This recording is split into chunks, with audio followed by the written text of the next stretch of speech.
And right now, Mayor Tom Erdmann for the city of Carrington joining us right here on the Carrington Cardinals Community Chatter program. And we check in with Mayor Tom once a month here on the Chatter program on yourliveevent.com. And he lets us know what happened, excuse me, with the Carrington City Council meeting every month. And we're going to talk about the City Council meeting from earlier this week on Monday. And thanks, Tom, again for joining us here. And before we get to the meeting and everything, you're out and about, right? Doing some Yeah, fishing? I'm out here in the Snow Bear on the Big Mallard Marsh south of Carrington. So yeah, it's been excellent fishing. That's why I probably forgot about calling in this morning, but we got it lined up. And one thing about technology, you can be lots of different places and do different things and still, apparently do your job too, So, or when Mm-hmm. you're retired, you really don't have a job, I guess. All right. Yeah. All right. Well, let's see. We got to get into the city council meeting. So for Monday night, we'll just kind of start with the regular agenda, correct? Yep, that's right. We only had a couple items on there. The first one was our normal end of the year transfers where we transfer money for that we collected for certain things for debt service. And then we also had a fairly good year. So what we can do with our income generating accounts would be the water, the sewer, and the garbage. If we have excess money there, we can take the reserve 20% of the total and put it into a reserve account. So we were fortunate that we had $273,000 in excess funds. We put that into a capital project. Then also we received another $500,000 from the Prairie Dog Fund through the state, which is oil extraction tax. So right now we have $1.5 million in what we call the prairie dog money to help with infrastructure. And of course, we pretty much have got that earmarked for the over when we have to replace the over and unders with the storm sewer and the sanitation sewer system. So right now we're sitting fairly good. We probably got an excess cash of about 2.5 million to help go towards that project. And of course, we ordered a study, and Interstate Engineering's working with Daniel Schwartz to see what kind of FEMA grant money we can get. But anyway, so we did our year-end transfers of funds. The city sales tax was tremendous this year, 655,000 for 1%, and we have 2%, so 1.3 million, 230,000 above last year's record number for the collection of city sales tax. So you can kind of see the economic activity with the pipeline and the railroad derailment and all of that added to our ability to generate a fair amount of city sales tax, which is really good. Then the other agenda item is Kyle Wetzel agreed to serve on the airport authority in Nikki Mertz's place. Nikki served for many, many years, and we greatly appreciate her involvement with the Carrington Airport Authority. So we welcome Kyle Wetzel to that board. Then from there, we can just kind of jump into the fire department. There's been very little activity as far as calls on the fire department, which is great. The fewer of those we have, I guess the better everybody feels. And of course, they had their election, and Ken Wong is the chief again, and Jason Walski would be the first commander, and Troy Roundy is the second commander. And then, of course, they went through all their committees, and we're really appreciative of all the volunteer firemen that we have in our city that help keep a strong fire department and actually allows us to have a lower ISO on your insurance for like your home insurance policy. And they also, at the fire department, they got their radios for the Siren 2000 project. So they ordered all the radios and they got them now. And of course, that project probably doesn't appear that it's going to get going until 2026.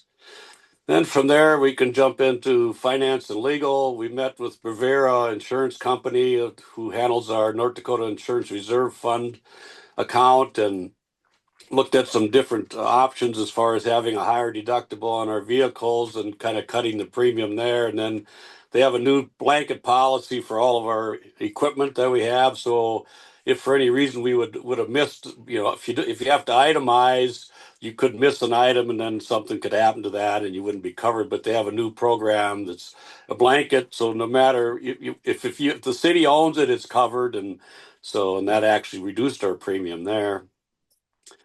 So then from there, I'll just jump into economic development. We approved the another payment. We did a housing study and we got a $20,000 grant from the North Dakota Department of Commerce. and we've expended just about that 20,000 so far, and we've got a multi-page housing study of which we know what it says. We had 100% occupancy in our apartment complexes, and of course our housing market is very strong and kind of prohibits maybe some young people getting into a home, but then there's not a lot of homes for sale in Carrington, and if they are, they're sold fairly quickly. So we're hoping that study could end up where we could get some grant money to help first time homeowners or whatever. But the city has that grant program where we will give 6,000 cash and 6,000 Carrington cash, plus you get a 2-year tax reduction if you build a new home within the city limits. And Jay and Cindy Bauer just completed their home, and they'll be moving in February, so they qualified for that grant program. So anybody that's looking or thinking of building a house within the city limits, don't give up that opportunity to come in and get that grant. Oh, and the other thing on economic development, we approved another United for Ukraine program, so we agreed to the payment on that one. And then the guys on Main Street, the SWZ, which is Sherman, Wade, and Zink on their fitness center where they remodeled the east half and then they did the upstairs apartments. They qualified for a 40% grant.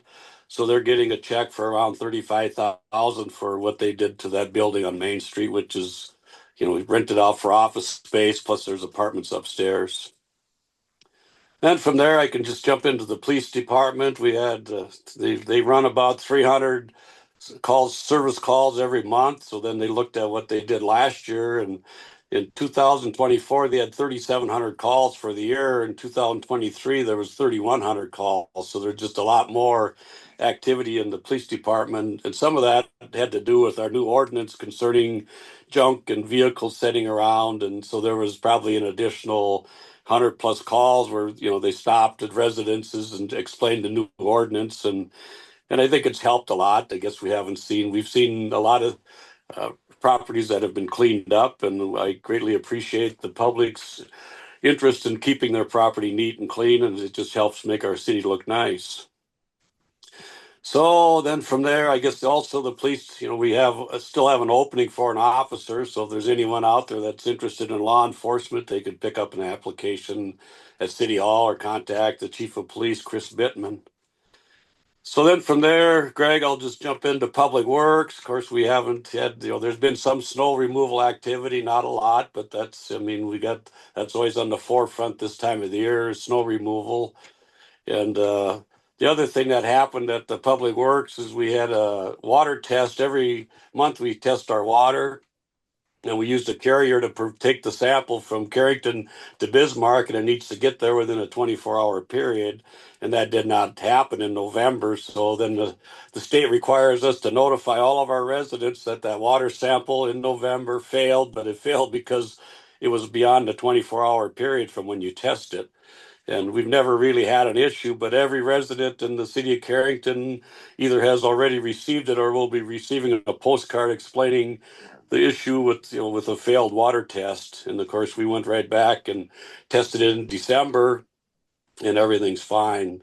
So it's just a matter of we need to figure out a better system of getting that sample to Bismarck. You cannot let it sit on the shelf for more than 24 hours, or the test will potentially fail if it's just water sitting around, kind of like stagnant water. But anyway, nobody should be alarmed about that. Our water quality is excellent. It's a fault in when the test got completed. The other thing in Public Works is I'm sorry to say that we received a couple resignation letters, one from Kevin Guthmiller and one from Dylan Flemmer on our Public Works side, where they've decided to move on to other desires or interest in their career. I want to thank them for their years of service and wish them well in their new endeavor. And it also means that we do have an opening at our Public Works for an equipment operator or individuals that will work with the water, sewer, and the street project. So if anybody's out there interested in that type of work, they could contact Jennifer at City Hall or Jason Walski and get an application, and we would gladly do an interview. So then lastly, the armory, we got the material to replace the steps or the vinyl or the flooring on the steps going into the armory. And so now we've decided, since winter's here and there's lots of people utilizing the armory every morning. We're going to wait until spring when weather's more, they could be outside. So then we'll replace all the stuff on the steps. But we're watching it fairly close. If there's any of the tile that's breaking up, we're getting it cleaned off, and so there's not a hazard there. But anyway, so that would kind of end my report, Greg. And it's 2025, and kind of a happy new year. And thank you for having me. Yeah, you bet. Thanks, Tom. We appreciate it for the update here. And let's see, next meeting for city council is February 10th, correct? Correct. So then we would get together probably that Thursday after that, or Wednesday. Yep. Yeah, we can do that Thursday the 13th. So yeah, it sounds great. And we appreciate the monthly update to let us know what's all happening with the city council meeting here in Carrington. And happens the second Monday of every month, correct? Yep, that's correct. And the public is welcome to come to any meetings they want to come to. So we do have a opening session where anybody from the public can come and visit with the council members over any concerns they have, or if they got some ideas that would help our city, we welcome that too. Okay, good deal. Well, thanks so much, and have a great rest of your month. And good luck out there fishing, and we'll check in again in February. So, Right. I wish I could show you a big walleye, but I think I can show you a perch. But anyway, well, thank you, Greg. yep, you bet. We'll see you later. Yeah, bye. Bye. Discover the charm of Carrington, where community and character come together. Our vibrant community is full of welcoming smiles and unique experiences, from delicious dining and one-of-a-kind shops to lively events and beautiful parks. Join us in celebrating the best of Carrington, where every visit feels like coming home. Come visit the Carrington Chamber and CVB office to learn more about our wonderful town and its amazing businesses. Explore Carrington today and experience the warmth of our community. Hey sports fans, tune in to YourLiveEvent.com for all the action-packed Carrington Cardinal games, streaming live and free. Catch every thrilling moment with our live coverage. Listen to the play-by-play and watch the games unfold right on your screen. Plus, if you missed any of the excitement, don't worry. You can catch up on all previous games at YourLiveEvent.com. Check out the full schedule and never miss a moment of your favorite local Carrington games. Stay tuned and let's go Cardinals!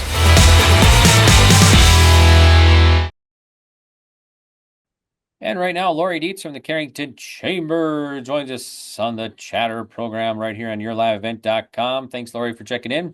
And we check in with Laurie once a week. And we always find out from Laurie what's all happening around the Central City. So thanks again. And well, got a couple of nice warm-up days or warmer days here for January. And enjoying that right before a big change coming, it sounds like, this weekend, right? Yeah, well, I guess probably more uncommon to get those 35-degree days and the sunshine. It was beautiful than it is to be in the ice box down below zero. So back to normal temps, I guess. Yeah, pretty much, right? But hey, if you're sticking around, there's things going on. Over at the Carrington Youth Center Theater, the movies play at 7 p.m. and they play Friday, Saturday, Sunday, Monday. Playing this weekend is Sonic 3, always a hit with the kiddos and others that like animation. And then coming up the next weekend, January 24th to the 27th, is Homestead. And looking forward to that one. Also tonight, actually, January 16th is Cows and Cola are open out there. And so you can have some delicious food and maybe pick up some things for at home. So Knights of Columbus is conducting a youth basketball free throw contest on Sunday, January 26th at the Carrington High School East Gym, U's Door 7. Area boys and girls ages 9 to 14 as of January 1st, 2025 are invited to compete in the contest, and registration and warm-ups begin at 1 p.m. And again, that is Sunday, January 26th. The contest will begin at 1:30. A registration form available at the site needs to be completed, including parent signature for youth to participate. All girls and boys ages 9 to 11 will use a women's regulation size basketball, and the older boys will use the standard ball. All contestants ages 9 to 11 will shoot from a 12-foot line, and ages 12 to 14 will shoot from the standard 15-foot line. Each contestant will be allowed 3 warm-up shots immediately before shooting 15 consecutive shots for scoring. All participants will receive awards. Additional information is available by contacting Greg Endres at 701-652-5032. So that's Greg Endres for the basketball free throw contest, 652-5032. And then over at Central City Lanes, they are having jackpot bowling the last Saturday of every month at 7 p.m. Everyone's welcome. You can win some cash and prizes. It looks like a really fun time. I've been hearing about that. And then something new at the Carrington City Library is the Homeschool Power Hour. And I visited with Michele Seil, who's the director at the library, and she just felt like it would be fun to get the homeschool kids together for some time at the library. And so they're meeting on Monday, January 27th, the day after the free throw contest at 1 p.m.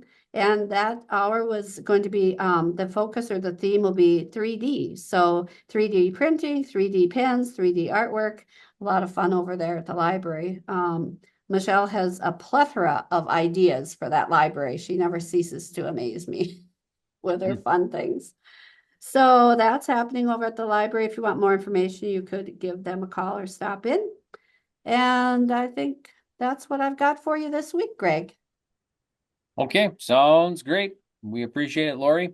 And yeah, we'll chat. Well, we're halfway through the month already, and before you know it, it'll be spring, if we get a spring. Yeah, that's always questionable, right? Mhm. Yeah. We deserve a spring, an early one. Right, there we go. Yeah, yeah. All righty. Well, thanks again, and we'll check in again next week.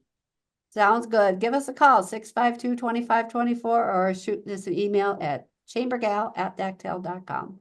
Thanks, Greg. Yep, you bet. We'll see you.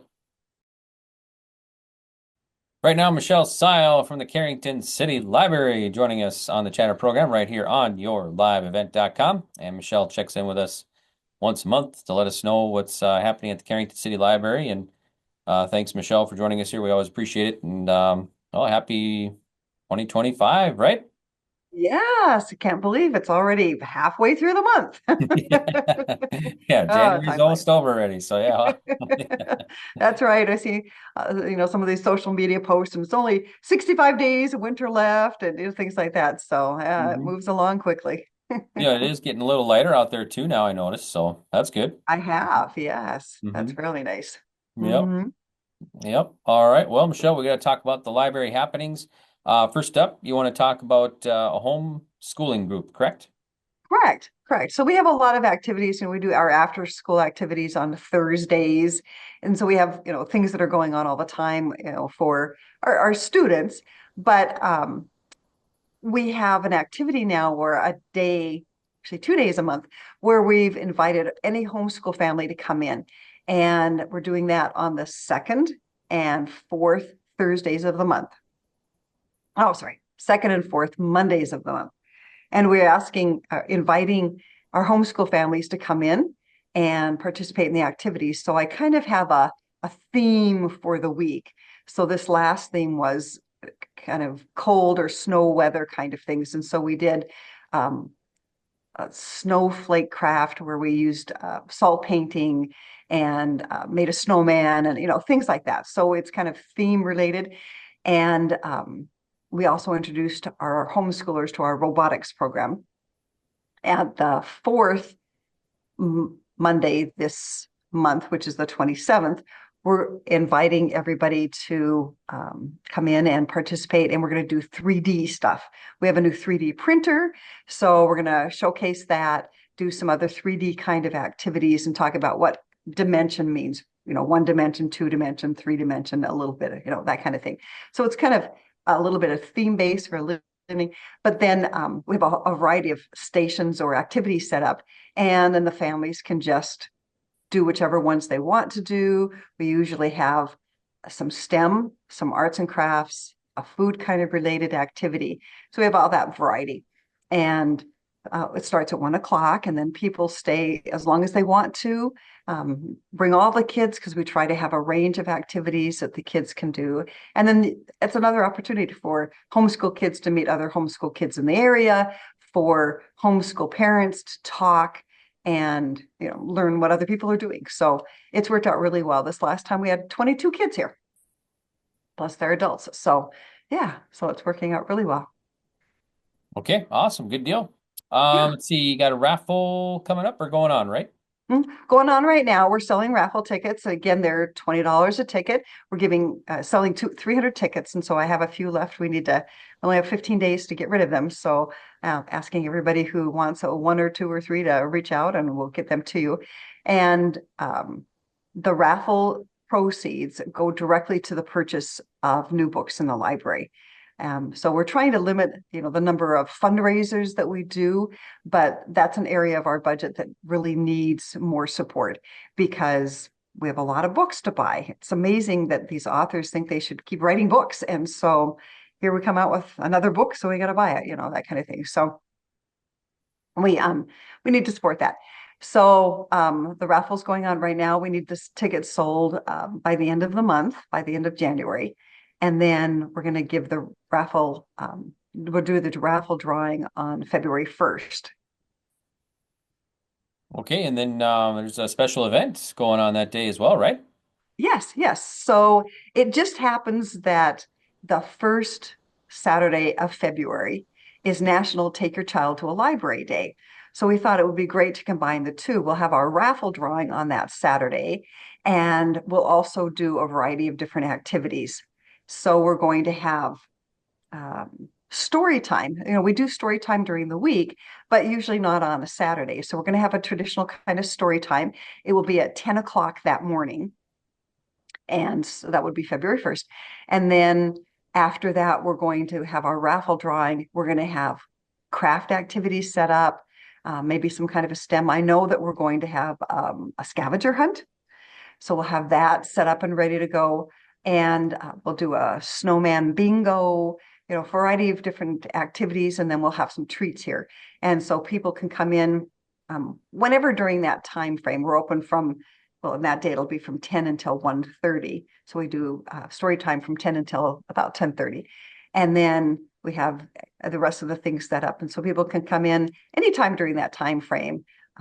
We did this last year, and it worked out really well. Had a nice crowd.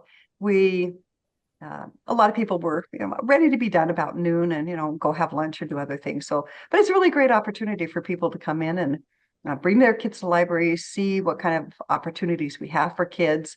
If you already know the library, to get great books, and our children's area is full of things for kids to do. And then of course we'll have extra things. So it'll be a great day. Okay, awesome. That sounds great. Thanks, Michele, so much. We appreciate it. And anything else while we got you on here? No, just reminding everybody that our hours are Monday through Thursday, 10:30 to 5:30. Saturdays are usually 10:30 to 1:30, unless, the first we have that special event. And then you can reach us by calling 652-3921, stopping at the library. Following us on Facebook or Instagram is a great way. And of course, we have our library webpage where we post everything as well, and that's carringtonlibrary.org. Okay, awesome. Well, thank you. We appreciate it. And we'll check in again next month. And, last day or two here, it's been decent January weather, like above zero. That's good. That's right. It's our January thaw before we go back in the deep freeze. And that deep freeze is going to be really, really deep. Yeah, it's going to be some brutal cold temps. So. Yeah, but, spring is just around the corner. Days are getting, longer. So, yeah, it's all right. Mm-hmm. Yep. All right. Well, thanks so much, Michele, and have a great rest of your day. We'll check in again in February. So sounds good. Thank you. You bet. Yep. We'll see you.